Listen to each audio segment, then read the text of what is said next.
So since I've noticed a lot of people talking about this topic, I've decided to throw my thoughts out there. Should the Black Knights have trusted Zero? Specifically in this scene where Schneisel confronts them with the truth about Lelouch. The betrayal of the Black Knights had people asking a lot of questions, including who would win if they actually went head-to-head. Later, it was revealed that Lelouch pretty much solos with high difficulty. But it's interesting that the Black Knights ever trusted Zero so much in the first place. To start, everyone in the room with Schneisel is someone who doubted him at one point or another. Most of them have all accepted him by now, but even Detard was doubting whether he wanted to follow Zero during his first mission with the Black Knights. But to be fair to our favorite reporter, he made up his mind much more quickly and decisively than most of the others. Chiba and Tamaki have spent roughly as much as half a season doubting Zero, not to mention Ogi, who joins them later. Even still, at this point, they had all decided to put their faith in Zero in the past. So how were they able to be turned against him?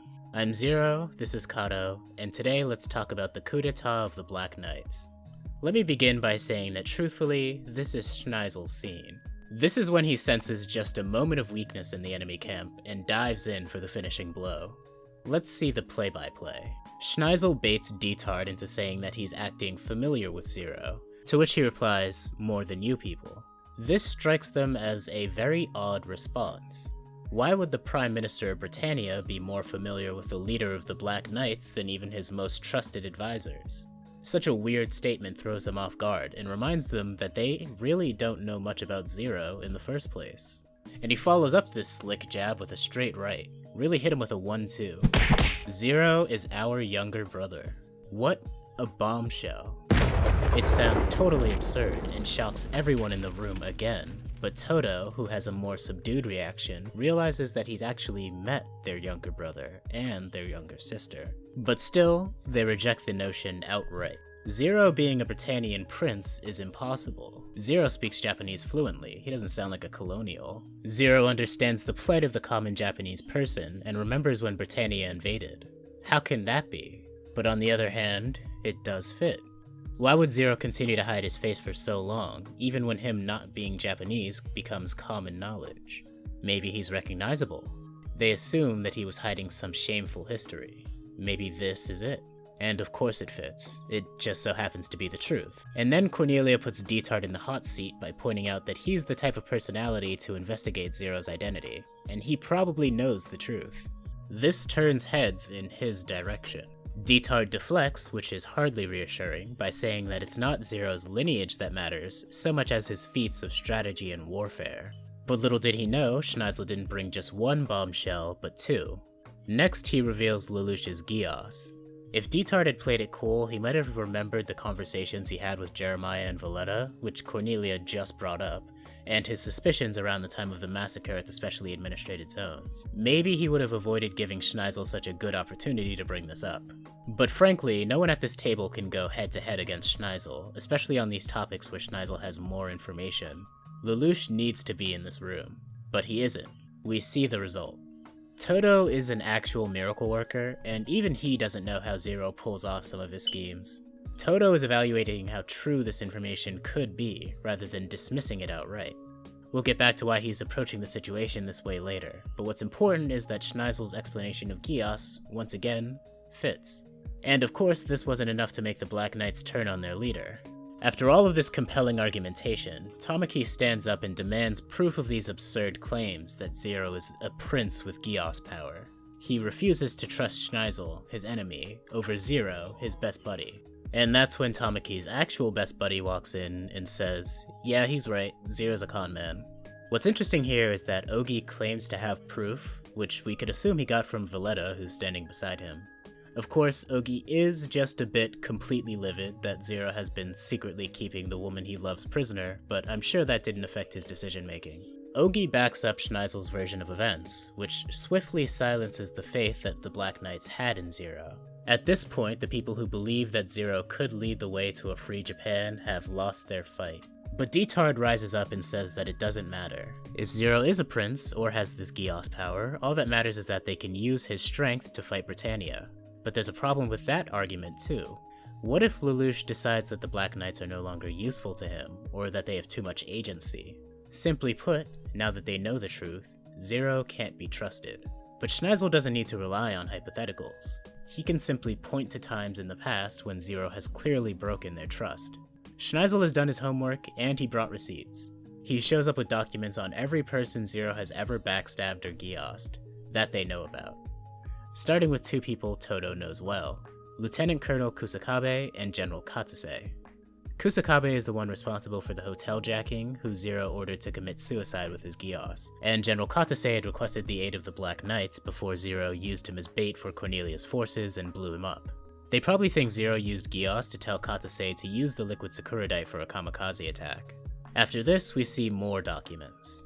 From right to left, we have Izumi, the former leader of the Yamato Alliance, Gilbert G.P. Guilford, Gao Hai, one of the high eunuchs of the Chinese Federation, Shirley Finette, Jeremiah Gottwald, an unnamed teacher at Ashford Academy, no idea how they found out about that one, Andreas Dalton, an unnamed arms dealer with ties to the Black Knights, and of course, Eufemia and Suzaku Kururugi. It's possible that there are even more documents here, because after this we see that Clovis and Valletta also got their own files. And Schneisel follows up this horrifying revelation with one even scarier thought. Who knows who is being affected by Zero's Geass, or how it's controlling them? In case you're wondering who these characters are on these cards, let me help you out. Izumi's resistance group was used as bait for Zero's hero complex, and Lelouch did use his Geass to get one of his communicators into the hands of Izumi. This one was probably just a guess on Schneisel's and Cornelia's part. Guilford was an extremely obvious case where the Black Knights themselves were questioning why the stalwart Knight of Britannia would be aiding its greatest enemies on the battlefield. And that was one episode before this one. Gao Hai is another name they're recently familiar with. He's the one who met Zero once and suddenly became infatuated with him, to the point that he was acting very out of character, even in Jin Kei's opinion. Shirley Finette is a name they would hardly recognize, of course, but Schneisel would be happy to elaborate on her importance to the conversation, to paint his brother as a cruel and calculating man. Lelouch used his Geass to erase her knowledge of his double life. Jeremiah Gottwald is yet another extremely obvious and public example, but at least this time Zero said something so random and obscure that people assume Jeremiah must have had good reason for his actions. But Jeremiah is another person that the Black Knights can't comprehend fighting beside, another weakness Lelouch introduced to his own organization. And seriously, I have no idea how they found out about Lelouch's history teacher getting hit with Geass. I don't even know how this man would have realized what happened, let alone Valletta or Schneisel. Then we have Andreas Dalton, who disappeared during Bloody Eufy's massacre, and reappeared at the end of Part 1 to help Zero defeat Cornelia. After that, Lelouch was sure to thank him properly for his assistance. The unnamed arms dealer is actually a weird one. I do remember that Lelouch used Geass on him in Part 1, but the occasion and reason behind it both escape me at the moment. Maybe you guys can help me out in the comments. Then we have the big ones. Eufemia and Suzaku. No one in the Black Knights aside from Colin really knows why, but Zero and Suzaku have always had a strange relationship in Code Geass. Zero tried to help Suzaku and convert him time and time again in R1, even when it would have been much more expedient to just destroy him in the Lancelot. And then there was the event where Zero used Geass on Suzaku. Very publicly, in front of the entire Black Knights, Suzaku had Zero dead to rights. Then, seconds from death, and in the middle of their screaming match, Suzaku decides to save Zero's life. What happened there? And then Eufemia, an even stranger case. The Black Knights didn't really believe the specially administrated zone was going to be a trap. Everyone believed Eufemia was exactly who she seemed to be, because she was. But it was suspicious how Zero demanded an audience alone with her, and how even she didn't want Suzaku, her knight and boyfriend, standing between them. So there's clearly something going on between Zero and Suzaku, and there's also clearly something going on between Zero and Eufemia. Very spicy. Another thing to note about the Eufemia incident is how it tainted the Britannian royal family. After that event, it is impossible to justify the idea that the Japanese should trust a member of the Britannian royal family. So this aspect of the reveal might psychologically be an even bigger deal breaker than him potentially using Geass on them. People often point out that there was no reason for them to believe the voice on the recording was actually Zero. Most of them have never heard Lelouch's voice without some sort of interference, with the exception of Ogi and Tamaki. But Tamaki actually did doubt the veracity of that recording. But everyone knows there's some strange history between Suzaku Kururugi and Zero, and they definitely know his voice. Besides, the voice in the recording is clear and doesn't sound suspicious or false. But the real problem is that, in their hearts, They already knew it was true before they heard the proof. They have known all along that they should have never trusted Zero, but they put their faith in him because he was the only one offering them what they truly desired. They did trust him, on the behalf of two men, two figures of utmost importance within the organization of the Japanese resistance, second only to Zero. These men are Ogi and Toto.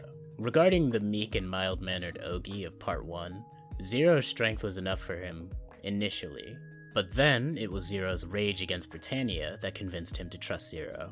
So it's not that difficult to convince Ogi that Zero's toxic rage might actually be bad for Japan in the long run, or that Zero might somehow betray them. Ogi was looking for proof that Zero wouldn't betray their trust in Part 1, and he never found it, because Zero never trusted them. Toto is a different case. He was skeptical of Zero from the beginning, and probably thought Zero was some disgraced war general from back in the day. Maybe he even had a name in mind. People assume someone with a mask has something to hide. In Lelouch's case, they're right. In R2, Toto probably accepts the fact that Zero showed himself again as acknowledgement of the responsibility that Zero bears. Zero is the one who told Toto that he created hope by winning, and now he has to see that hope through to the end. Through insight and mutual respect, Toto understands Zero's philosophy and respects it enough not to ask for more information. Toto seems to get that he and the rest of the Black Knights may not be able to understand Zero's motives, even if Lelouch told them. But unfortunately for Lelouch, to gain Toto's loyalty, he had to steal it from General Katase by destroying the remnants of the JLF. But little did he know, halfway across the world, his greatest foe was waiting for just such a mistake. Schneisel wasn't in Area 11 at the time, but he did not let the betrayal of General Katase escape his attention, or the implications of that act. It's actually possible that this was just a bluff by Schneisel, and he has no idea whether Lelouch was involved, but even as a lie, it would be very effective in the way he told it. When Toto learns that Zero may have been involved in Katase's death, it shakes him to the core. Zero's strongest warrior in the room has been completely neutralized. Throughout the Black Rebellion and all of R2, Toto has been warned again and again that Zero is not to be trusted, by people that he trusts completely. And as more and more of the Four Holy Swords meet their ends in suspicious circumstances, his faith in Zero wavers. Unfortunately, there was simply no one present who was capable of defending Zero, because he had lied to them all at every turn. No one could refute or explain what Schneisel had told them, because he was revealing truths. Schneisel was able to brilliantly lead the Black Knight's executives to the conclusion that Zero had used his Geass on them without needing to imply as much himself, solely by focusing on his own feelings. At the beginning of R2, Colin foreshadows this conflict when she asked Lelouch if he used his Geass on her. Even the people who trust him the most have to wonder if that trust is due to the mysterious power of Geass, once they learn of that ability. Instead of blaming the Black Knights, we should just acknowledge this for what it is. A genius chess move on Schneisel's part that's worthy of even Magnus Carlsen's salty tears. Oh wow, a reference to recent chess drama in a Code Geass upload. That's my idea of staying topical. That's it for this video, folks. Big shout out to Straight Idea and all of our lovely patrons over at patreon.com/KatoYT. Join them and us in our patron-exclusive Discord server. Check out the link to see if you have what it takes. That being money. Thank you all for listening to my dumb rants. Subscribe for more.